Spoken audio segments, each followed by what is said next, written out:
Digital Audio Health by Simatrax.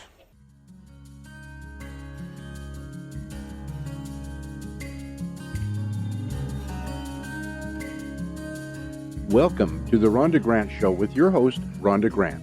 If you believe that there is more to life than what you see right now, and you want to find out more, listen in as her guests share their journey and their extraordinary experiences.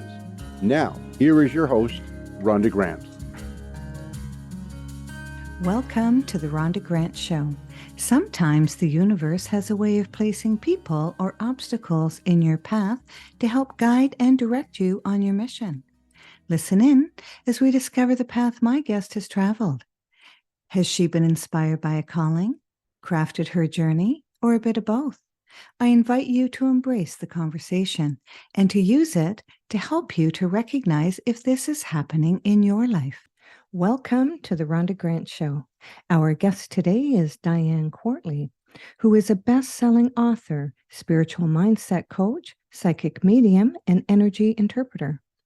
Diane has used her psychic abilities and connection to spirit to find her way through the agony of loss and grief after a tragic accident.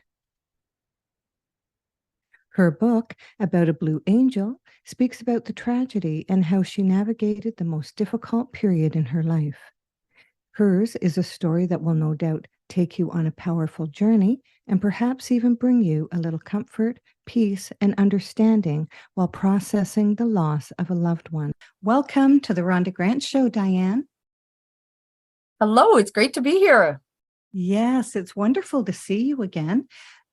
Tell the audience a little bit about yourself, where you grew up, and what your passions were. Well, I was born in northern Alberta, Canada, and I was always interested in a variety of things. I think like everybody else growing up, I, just moved through life exploring all different kinds of things. I was always a very creative child and loved to draw and paint and do all sorts of artwork, and I love to write. I'm a big writer. I like to write my thoughts. I like to journal. I like to write blogs and blurbs and just write. I love to write. So I love the written word, and I'm always fascinated by how we can change words to mean different things. So I'm really, really love writing and reading. I think I read 2 or 3 books a week, novels a week when I was a teenager and a preteen. I started very early, so I love to read everything and just really interested person. So yeah, that's sort of who I am. I'm a mom, 3 sons, 2 living and 1 non-physical. I'm a wife. My husband and I just had our 34th wedding anniversary. Beautiful. And yeah, so enjoying life. I'm really enjoying my life. I'm exploring. I'm a medium. I'm an author. I wrote a book and self-published that, and I'm looking to do another one soon. Yes. And how did you end up getting interested in the spiritualness of the human being? I think I was always interested in sort of my inner being. I always say it's very strange. As a child, I was always very connected to myself. Regardless of what was going on in my life, I always seemed to have, my best friend was myself. I could always go within and have conversations and be okay spending time with myself. Not that I was an introvert, but I really, really enjoyed just spending time by myself and in nature. I grew up on a farm, so it was easy to go for walks and just be by myself. And so I've always been really interested in that inner part of me and what made me tick, I guess, and explore that. But as far as the mediumship, I didn't get into that until I was an adult or at a conscious level, I should say, because, as a child, I was a medium and didn't know it, or very psychic and didn't know it. Did you think that other people were made up like you were, and you knew things, and you thought other people knew things as well, and you didn't realize until later that you were gifted? Well, two things. I really don't feel, I don't like to call it a gift. I feel like we can gain skills from it, and we can certainly polish skills of our character, but I don't know. I just, something about the word gifted kind of rubs me wrong with it. I just feel like I'm very skilled at what I do because I pay attention to it and I'm very focused on it. And I believe anybody can do it. Dog going crazy that never ever barks. So I don't know what's going on. Must be spirit. But sorry. Abilities. My abilities, they just, I always knew that I knew things. Hard being a child that grew up being a know-it-all. It wasn't a fun thing to be around people and just know things sometimes. And they always sort of look at me like, why would you say that? Or, as an adult, certainly as I got older, people would say, why are you always the devil's advocate? When I'm on the school board or the hockey board, but I could see sort of 3 steps ahead of people, or hidden agendas, or why people were doing things. And I just couldn't understand why other people couldn't see them, because I just thought everybody could. When you're born with something like that, you don't recognize that other people can't, and you don't question it because you just assume that everybody can do the same thing, or can, see spirit, or just have this inner knowing, because it's such a part of you that you don't separate it from yourself. It is just who you are. So I always had that. Yes. And I thought that everyone had special abilities, the ability to see what others didn't see, hear what others people didn't hear. And actually, Dean Radin, who is the chief scientist of the Noetic Institute, has done a study, and it's a preliminary study, but they have found, they thought that people who had these types of abilities were going to show up. But what happened is, we are the norm, and there are people who do not have these abilities. And I remember being excited about it when I read it, and I called my sister, Roxanne, who's my stepsister, or half sister. I shouldn't say stepsister. She's my half sister. And I let her know that it was okay that she didn't have intuitions, and she didn't have gut feelings, and she didn't have precognitive dreaming, because she lacked that G node, I think it's called. And so everybody doesn't have this. And I went through life thinking that people did have it. And did you think that everybody had it and they just weren't using it or developing it? Well, regardless of what the science says, I guess, and this is where I kind of differ, I do believe that everybody can connect, because we can all connect to our source. We can all connect to God. We can all connect to our creator. So our ability to connect can be where I talk about the skill, right? I like to use the analogy of singing. Some people sing naturally. Some people can be taught technically. Some people, don't sing well at all, but they can still make noise. So I kind of, think of it like that we all have the ability to connect with our inner being. So we all have the ability to connect with source and with God. So that's what I mean about, we can all do this. And it's not something outside of us. It's something that we all have the innate right. And genetics aside, I think that we all, being spiritual beings, we all have the ability to connect. It's just at what skill level we do that, whether we, do it technically, whether we can put focus into it and learn how to do it really well, or it comes more naturally to us. I think that's where the gift comes, right? It's more of a natural gift than somebody that can learn it technically. But I believe everybody has the ability to do it at a certain level. Some people are just built differently. Some people, go through life sort of just reacting rather than creating. And some people are very conscious of their thoughts and what they're creating in their lives. So, we all have the ability to connect. It's just at what level we choose to, and at what level sort of whether it's our past lives or our environment in this lifetime, whatever the choices we've made have brought us to a specific level of understanding and connection. Mm. I think that's where it differs. But I Mhm. think everybody has the ability to do it if they focus and then, put their intention into it. Yeah, I didn't think of it that way. I didn't think that people could be taught how to do it. Certainly, the soul or the human evolves as they live here on Earth. The longer they're here, the more in touch they seem to be with their higher self or their soul self or soul being. And I think that a lot of it has to do with when those intuitions come to you is that you are paying attention and that you write them down. They attributed it to, I'm trying to think of the Inquisition, is because what happens because I thought the Inquisition went on for 100 years. I guess it went on for a few hundred years. But what happens is the genetics of the body changes because you're so frightened, and you're frightened for your life. And so you lose that, because if you are caught saying anything that seems to be that normal people don't know, then you could actually be accused as being a witch or warlock. And I guess warlocks were even burned at the stake as well. And so it was a sort of, fight or fright sort of situation that they were in. And so then the evolution of the human beings on the planet at that time evolved without it over, decades and hundreds of years. And this was what they had attributed the group that did not have the genoid that was, I think I'm saying that right. I hope I am.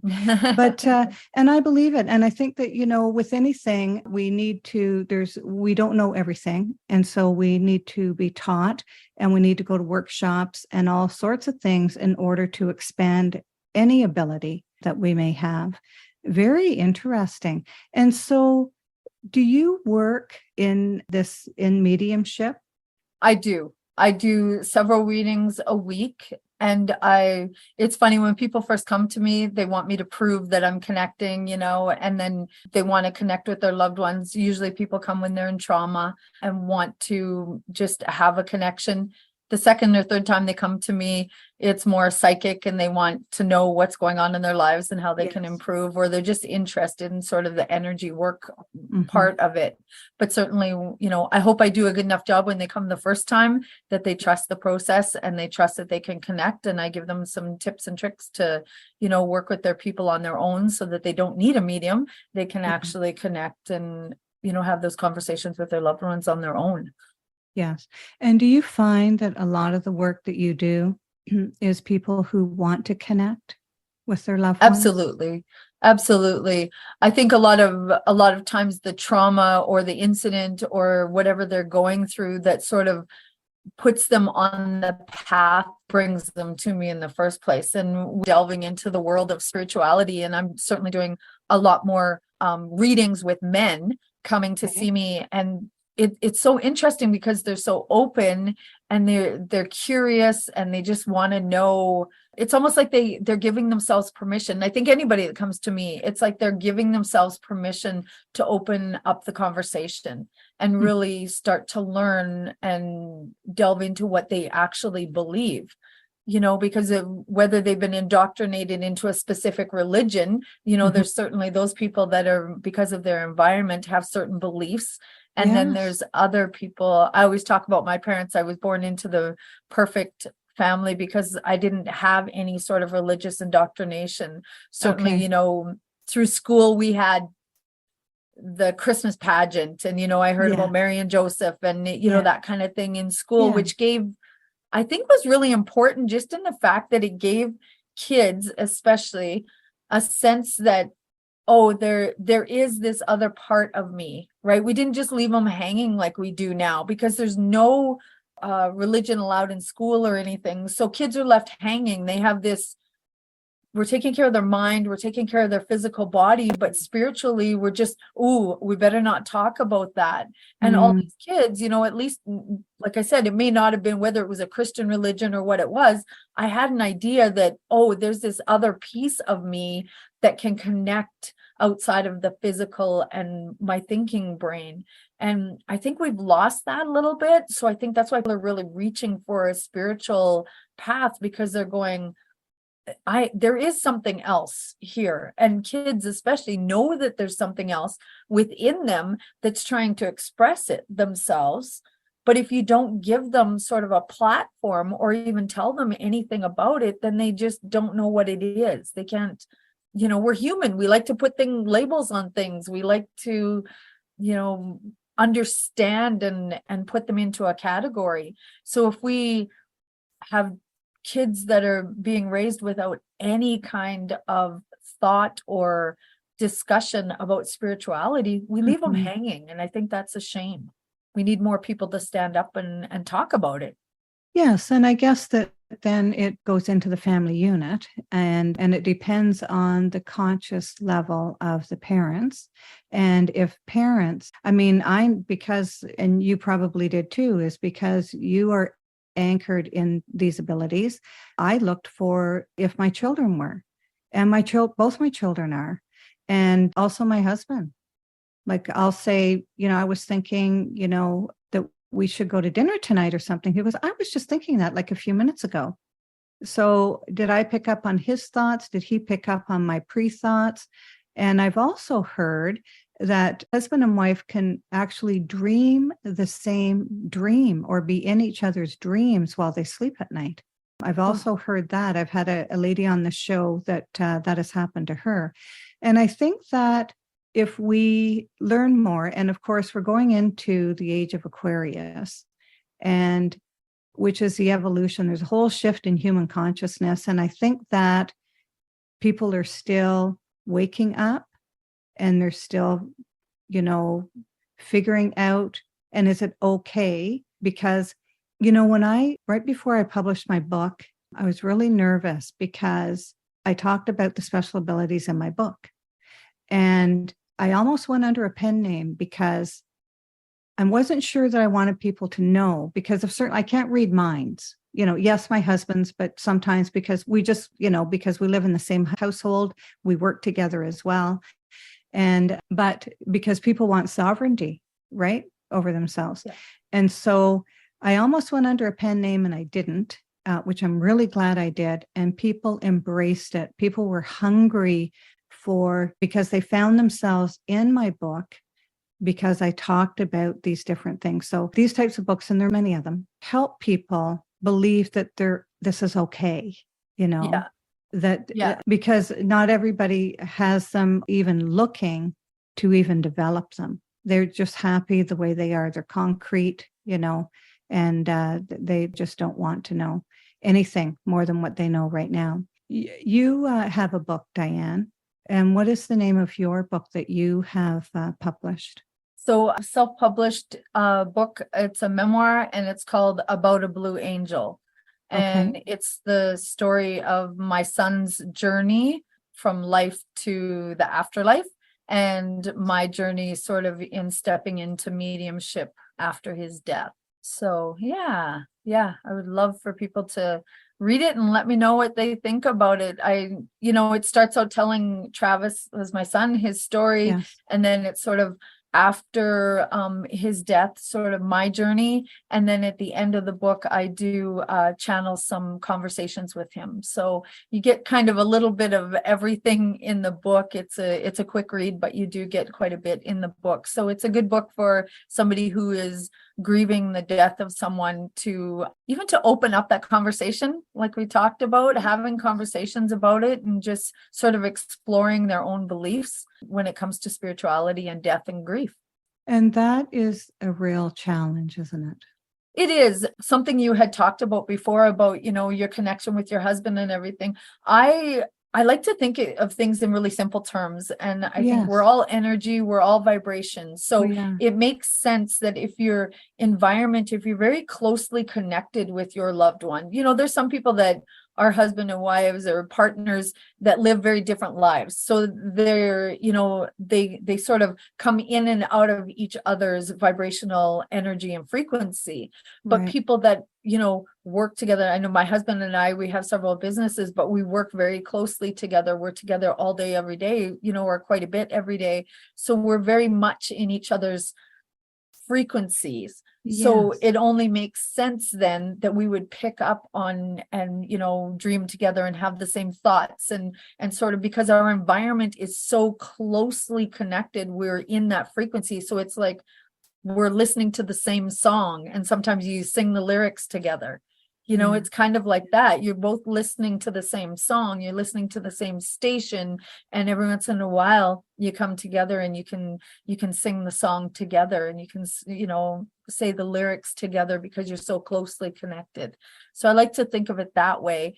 And then, our environment does matter, our thoughts do matter, and the way that we sort of maneuver through life matters that way. And I think for some people, they go through life, like I was talking about, they just sort of react to life. They don't give themselves permission to kind of make conscious choices so much as just reacting to life coming at them. And I think it's important for us to all sort of, and we are evolving, we are moving, we are opening up, and more and more people are starting to think in that spiritual realm. And I think that's important, because then we can sort of determine our frequency by the choices that we make and the thoughts that we think, and which will determine our actions and reactions. So yeah, I think it's really important what we think about and what we do, and how we maneuver through life by our choices. Well, and I think that people who are reacting to life, I really don't believe they know another way. And so hopefully they're listening to our podcast so that they can kind of explore that, because a lot of people do go through their life just reacting to their environment instead of not reacting at all. You know what I mean? Because if they're reacting, they're a participant and they want to participate in their life. Of course. And I think that, we get our guides, our angels, our loved ones on the other side. Yes. We're getting inspired thought all the time. And isn't it funny, back in the day, generations before, Yes. we would say that, grandma is very intuitive. That language Yes. was allowed. It was okay for grandma to be intuitive. For grandma But if to you know. said grandma was psychic or knew things, people Oh, would be no. like, no, no, right? And I grew up in a home where my father's mother was very intuitive, and grandma just knew things. So I was Yes. fortunate that, The I grew same up in that way. environment where we just sort of, oh, grandma knows things. She's very intuitive. And we just sort of let it be, because there was nothing telling us there was anything wrong with that in my world. So I was fortunate to sort of grow up in that. And I think more and more people are starting to speak the language a little differently and give themselves permission to say, oh, it is something beyond just intuition. It's a really deep sense of intuition. It's psychic, or we can connect to that inner being. And then if we can connect to our inner being, then why can't we connect to our God, our source, our creator? And then if we can do that, then why can't we connect to a frequency of somebody else in the same way? So I think we're really on the cusp of opening up for more and more and more people to just give themselves permission to delve into that world and think about it a little bit more. I always laugh because I've only actually had a couple people come up to me and say, I think what you're doing is garbage, or I don't believe it. And it's only happened a couple times in my life. And I kind of laugh now, and I always just tell them, that's okay. We'll have the conversation when we're both dead. I don't worry about it. I'm just like, one day you're going to know it. I used to want to prove it. I used to want to have the argument and say, but why don't you believe? And, have that conversation, where now I'm just, I don't know. I think that comes with age and wisdom, where I'm just like, it's okay for you to walk through life that way, reacting. That's your life, your journey, whatever. One day we're both going to get to that point in non-physical where you're going to know everything that I'm saying and more, because I don't know everything. And I honestly just, I connect at a specific level, but I know there's so much more that I will never know until I'm a non-physical being myself, so yeah, I always say, we'll have that conversation then. Well, and I think the audience must be fascinated. And you've said a couple of times, angels, guides. Tell us more about that, because I can just imagine that there's people just hungry for that and just want to know, what do you mean by that? And where are they? And how do I connect? Well, okay. So going back, I guess I did connect with angels and guides before I connected with what I recognized as my people on the other side, my son or, other relatives. I saw angels. I was very connected to guides. I actually sat down. I did a meditation one time, Yes. and I sat down and I envisioned this big round oval table in a hall. And I invited my guides to come and sit with me and introduce Nice. themselves. And so I have guides that came and sat down at my table. And when I first started doing mediumship professionally and doing readings for people, I would introduce my guides around the table because that was kind of my way of starting out. And I would, and the people sitting across from me would just be fascinated by that. I'd say, oh, and here comes this, angel. And I would have angels and guides. I had a guide named Donald. He still sits at my table, and I'm not sure he's an educator. He's very wise, but I don't know where he comes from. He just sort of sits there and he's part of my team.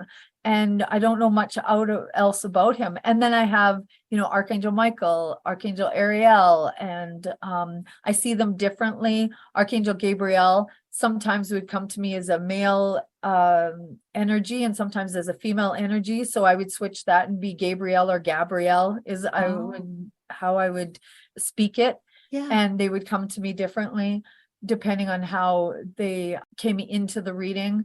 I would get Archangel Raphael would come to me almost like a ball of light above me. Wow. He never sat at my table where Archangel Michael would stand behind me and Archangel Gabriel would sit across from me. So everybody sort of had their space at my table that I introduced them to. Gifted. Oh my gosh. Yeah. It was just, it was, but that was my introduction into the spirit world of consciously connecting. I had, angel visits during the night when I was a kid, and I just thought, oh, it's like a dream, or everybody gets that. I didn't realize, but when I started doing the work and consciously invited them to my table, they all come and they sit in their spot around my table. And that works for me. And I truly believe that they come to me in that form and that way because that's what I asked for and that's what I prefer. And I like everybody to have their spot. And so that I can connect with them and know where they are. Don't be moving around on me. Well, exactly. And then I recognize their energy from where they're sitting, where they're placing themselves. So I don't introduce my team when people come to visit anymore unless they ask me questions about it. I just they're sitting at my table with me. So, and I have some, I call them come and go guides that come and go.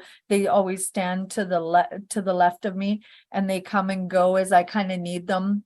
I have Seth is one that would come when I was doing more business like things. He always wore these khaki pants and a button down shirt, and he would come. And then I had Claire was a guide that would come in when I needed more of that playful. She was more like a hippie angel, and she had the bare feet and the very flowing dress, and she would come and I would know that it was time to lighten my world up a little bit. So I really spent some time connecting with my team. And at that time when I first started doing this, I was meditating at least an hour a day. And that's what I tell people. If you want to learn how to do this, if you want to connect, do the work. Take the time and quiet your mind, sit and meditate, however that looks for you, because everybody does it differently. For me, I started meditating by sitting in a corner. I bought this fancy little chair, stuck it in the corner of my guest bedroom, and that was my meditation space. And I just went there every night. I did it in the evening, and I would turn the same CD. At the time it was a CD player, and I would just stick a CD on, and it was the same one every time. And I kind of trained myself to go into that meditative state by using the same music, the same chair, the same position, the same time. And just created that because I just felt called to do it. I felt this need to connect. And so I set myself up for success, and that's what I did, and it worked for me fantastically. When it comes to past lives, do you have experience with that? I do. I've done a couple of past life regressions. I haven't led anybody through a past life regression, but I have had past life stuff come up through a reading, and I've done a couple on my own, which one was super interesting. Because I had said before, I'm not very indoctrinated into any kind of religion or anything. Yes. I was having this past life regression, and I went back to a time of Jesus, and I was sitting in this room and I was talking to Jesus. And then I moved to this place and I kept talking about the Essenes, and I didn't know what those were. I had no idea who the Essenes were. And I spoke about the Essenes, and I spoke about things that were going on and who they were and the teachings. And this friend of mine that was running me through this past life regression was just like, wow, that's really interesting. And she's taking notes. And afterwards we talked about it, and I looked it up, and there was a time in history where Jesus and the Essenes, there's even a book called Jesus and the Essenes, and I'd never heard of it before. Fantastic. Yeah. So, I have had experiences with past lives, but when I sat in meditation and asked my guides about past lives, because I was really interested in how that worked, how we bring ourselves forward into different lifetimes.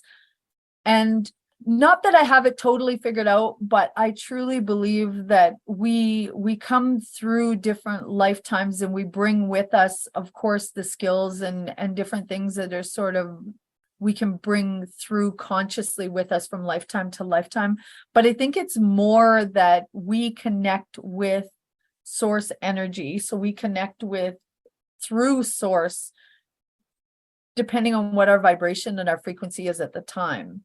So I may connect to a past life that I had, but I can just as easily connect to a past life that somebody else has had. Depending on my frequency, depending on where I'm focusing my attention. So I look at it more like that, right? Like that. And two people can have the same past life because we can both focus on that frequency and connect to that lifetime.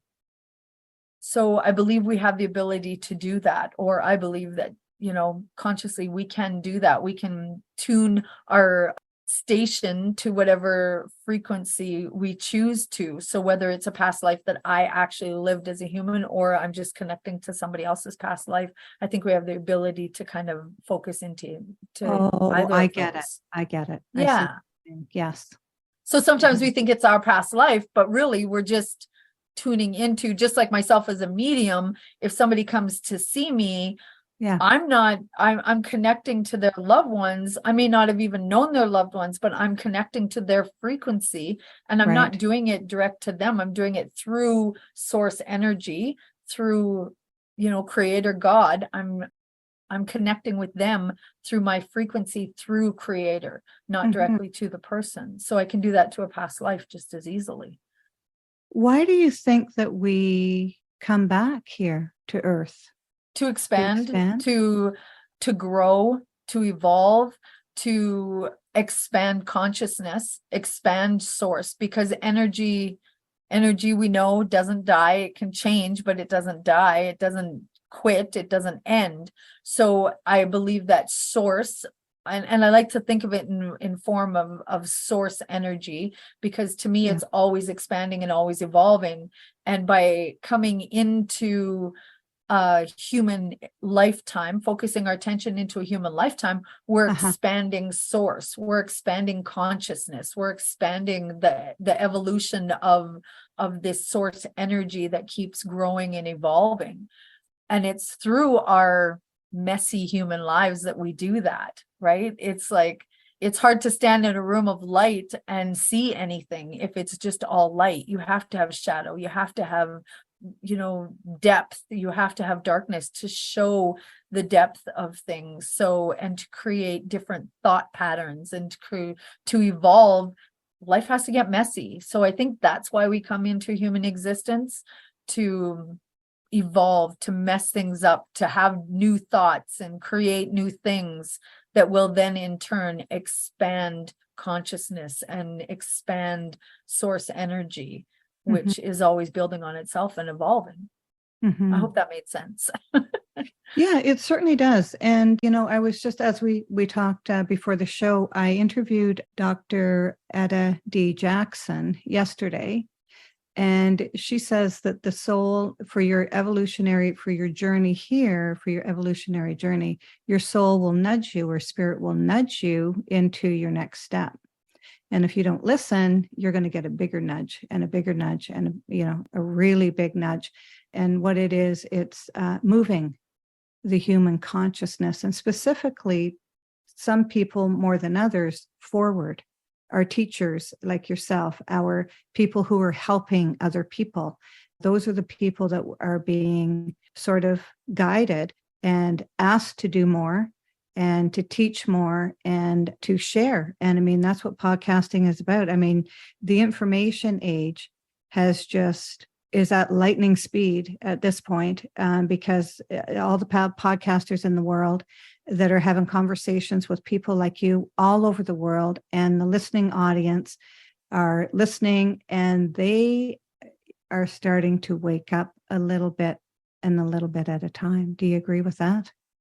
Absolutely. Absolutely. I think as we have these conversations, it gives more and more people room to have the conversations. And, for certainly this conversation that we're having today is expanding consciousness just by throwing out different ideas, whether I'm right or wrong, throwing out ideas that other people are grabbing onto, and then they can expand consciousness by having their own thoughts and creating their own frequency going forward. And, as far as being guided, I truly believe, yes, we're being guided along our path, but we have free will. So I don't believe in a predetermined path so much as we choose our environment that we come into. We choose the lifetime.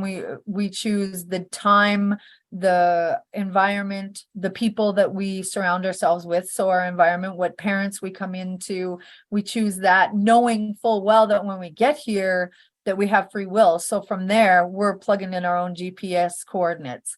So, it's like, okay, let's go and let's have fun and let's do this and let's see what happens, knowing all the time that regardless of what happens, we're going to be able to focus our attention back into non-physical and, expand and know and evolve from the experience we had, regardless of what the experience is.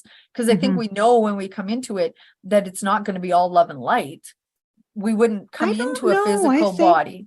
Yeah. We wouldn't come into a physical body if we just wanted all love and light, because why not just stay with source? We know there's going to be some messy bits. We know that life is going to throw some curveballs. That's why we come here. Some people want to do it gently and choose to go through life, expanding through thought in a safe space. And some people come in, rushing in with both feet and expand their consciousness and expand the consciousness of the universe through major changes and traumas and events and things like that. So I think it's kind of like, if you think about movies, myself, I'm very conscious of what I see, what I feel, what I think about, what I hear. So I don't go to like scary movies. I don't like scary movies. I don't like horror movies. I don't like to see. Oh, I don't like that either. Yeah, I don't like to see that. Some people love it. Some people will go to a movie to be scared to death, walking out feeling that adrenaline rush. So we all expand in different ways. So that person is expanding just as much or more than I am in my safe little bubble. They're adding to the consciousness as well. Yeah. Well, you're expanding differently. You're expanding in two different routes is how I see that. And there's many different routes that you can take. But, and I'm really glad that you brought that up, because I scare easily. And I'll check with somebody even before I'll see a movie and say, do you think it'll scare me? Because I don't even want to get to the point that it's scary and then shut it off. Like, I don't even want to get to that point. And my best gauge is my daughter, because she sees a lot of scary stuff and she knows that I am really, because my soul is not comfortable with that. And I really am not comfortable in my body when I'm scared to death like that. And even Jaws scared me. And I mean, that was the first really scary movie that ever came out. And I was terrified. And I was terrified forever after that. You know? So, but I really like what you're talking about. You're so candid, and I love that. But, you know, it also gives other people permission. I mean, you're using words here and ideas and feelings that people are saying probably, I feel that way too. And I didn't really know that that's what that was. And so you've really opened up a big portal here for people to give people permission that it's okay to feel. So it's okay to be too afraid to go to movies that are scary. I really appreciate that. Is there anything else that you can talk to us about? I guess that what I'm wondering is that when our soul leaves here and it goes away, it goes somewhere else, the energy just goes somewhere else. And as a medium, you help people tap into that type of energy. Now, do you get, when you're with that person and speaking with that person, do you get like an energy, like an intuition about that person to convey to the person that you're talking to? Like, how does that work? Well, people come to me in a couple different ways. A good way to describe it is, so my son, Travis, that passed, he was 6 years old when he passed. So sometimes I can connect with him as that 6-year-old. It's like he sits on my lap. I can feel him. I can smell him. I can, you know, and he was nonverbal at the time, but I can hear him. I can, you know, rub his nose. And I just sort of have that sense that he's my little boy right here. Yeah. When I work with him, because he comes to work with me, he stands behind me as he would be kind of now, which is like he would be 30 years old now. Yeah. So he stands sort of as a young man behind me and sort of guides me, and we can have a conversation in that respect. And then I can also feel him as this teacher, as this elder, and he stands sort of to my right in front of me, to my right a bit, and he's very wise and evolved, and he's very spirit driven, and he's just he's like a teacher or a mentor. Now, I can still recognize that it's Travis because I feel his energy and I know it's him, but he comes to me in these different ways. The same happens when, and certainly who he is now is probably that wizened spiritual teacher, mentor, that's probably closest to who he is now as the expanded being in the non-physical. So when I connect with people during a reading, I connect with them and their personality of who they were, because if they come to me and I connect to them as who they are now, you wouldn't recognize them. Because they, as soon as our physical body and our spiritual body separate, we become love and light. We let go of all the emotional human, you know, guilt and anger and worry and doubt and boredom and all the emotions that we have as human beings. We release all that as soon as we cross into the non-physical. We become this love and light, this expanded energy. So if I'm doing a reading for you and your loved ones come through as they are now, they're going to be somebody that you don't recognize. They had a personality that included negative things. They included frustration and insecurities and, you know, anger. You know, there was some people that were not nice as human forms. You know, there's all these things that make them the personality they were as a human. So they will come through to me with that personality to start with. And then from there, they sort of move into a space of that expanded being that they are. And that's usually towards the end of a reading where the message comes in. It comes from that more expanded, this is who they are now. All of that they were, plus, you know, this expanded version of who they are. So I get kind of both in a reading. Yeah. And that way you can feel like I'm talking to, which I am. I'm talking to your uncle or your father or your mother or whoever they were, but they have to show me their personality of who they were before we can go to who they are fully now. Yeah. They just have to give me that impression or impress upon me who they were so that we can validate and let people know, yes, this is who I have. Yeah, exactly.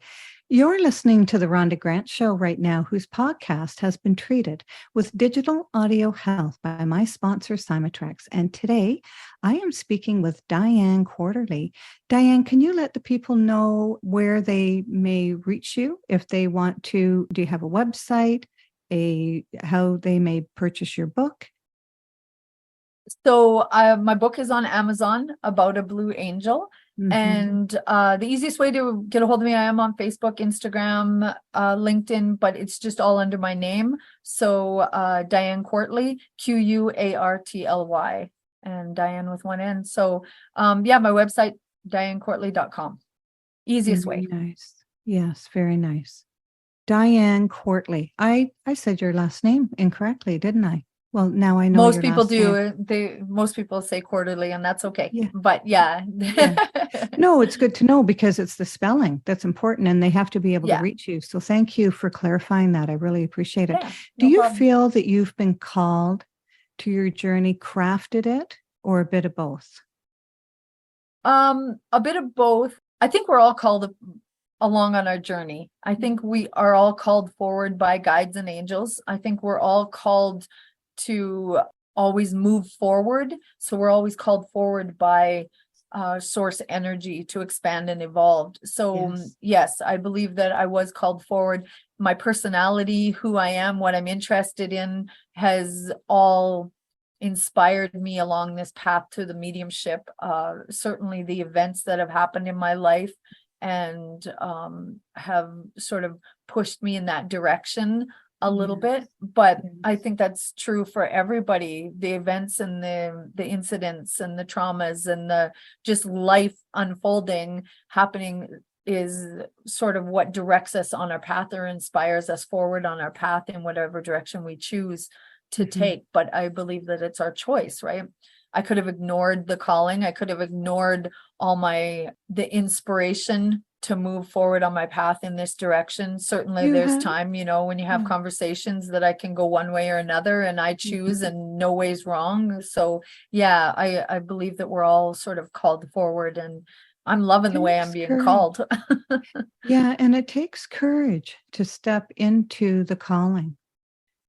I think in some ways it does, but I don't know. For me, I just find when I'm connected and I'm moving forward the way that feels right, it doesn't feel that difficult. I jumped in with both feet and I thought, I love this so much and it feels so right to me that it would almost feel more difficult to not do it, to not go forward.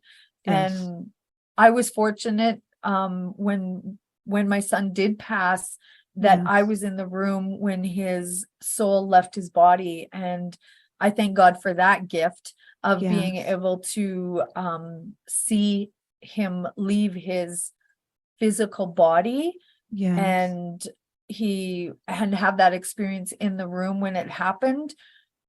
And I believe that I was given that gift because I am that person that wants proof. I am that person that just, I wouldn't have been able to do the work I'm doing now had I not had that experience, because I can stand in front of anybody and say, yes, there is life after death. Yes, we continue on. Yes, there's just no doubt.